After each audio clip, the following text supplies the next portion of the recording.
Ananya Roy, Professor, City and Regional Planning, Education Director for the Blum Center for Developing Economies, recipient of the 2006 Distinguished Teaching Award and the 2008 Golden Apple Award for Outstanding Teaching, and the title of her speech tonight is Solidarity.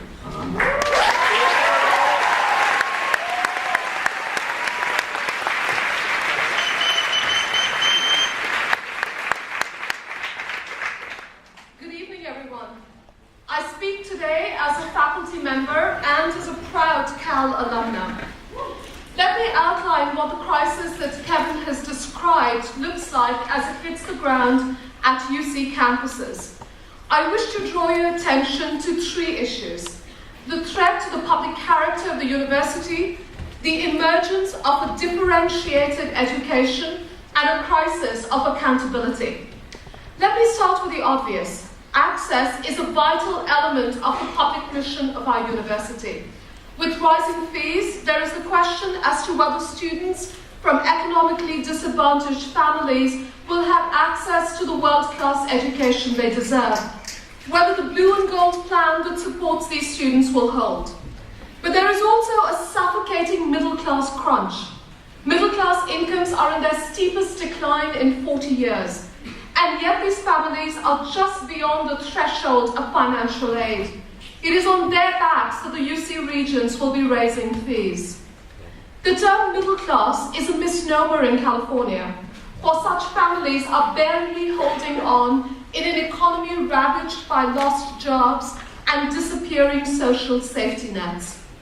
I see my students take on that minimum wage full-time job to help preempt a foreclosure. I see them drop out for a semester so that they can gather enough funds to pay next semester's fees.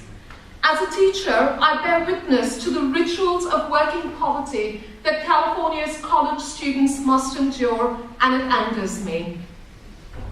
The public character of the university is also about students who come from families of wealth and political privilege. It is about the great mingling that happens in our overcrowded classrooms, the late nights in labs and studios, the rowdy debates and decals. This is how the socio-economic hierarchies of California are remade in a public university. It is the best way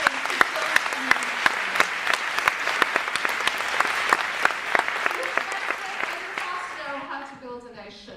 Access will not be preserved unless we are willing to fight for it, unless we insist upon it to state legislators and UC administrators. The second crisis is what I'm calling a differentiated education. There's already a proliferation of differential fees, $6,000, $20,000, additional fees that are levied on graduate students in professional schools, law, public health, now architecture, city planning. It is more expensive to educate students in these disciplines, administrators argue. This may be the case.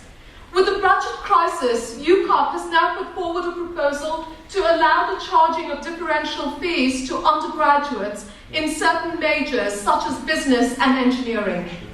But this is a differentiated education, an enclave education, one where access to the so-called high-value disciplines and professions come with a toll. These are the toll roads, perhaps, that President Udall talked about recently.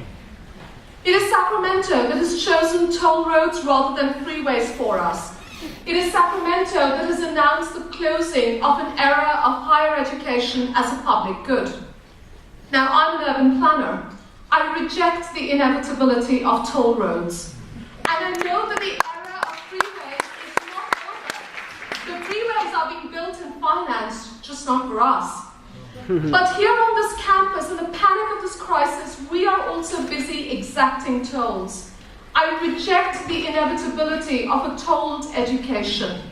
I call on our administrators from UCOP to California Hall to deans and department chairs to also reject the inevitability of a tolled education.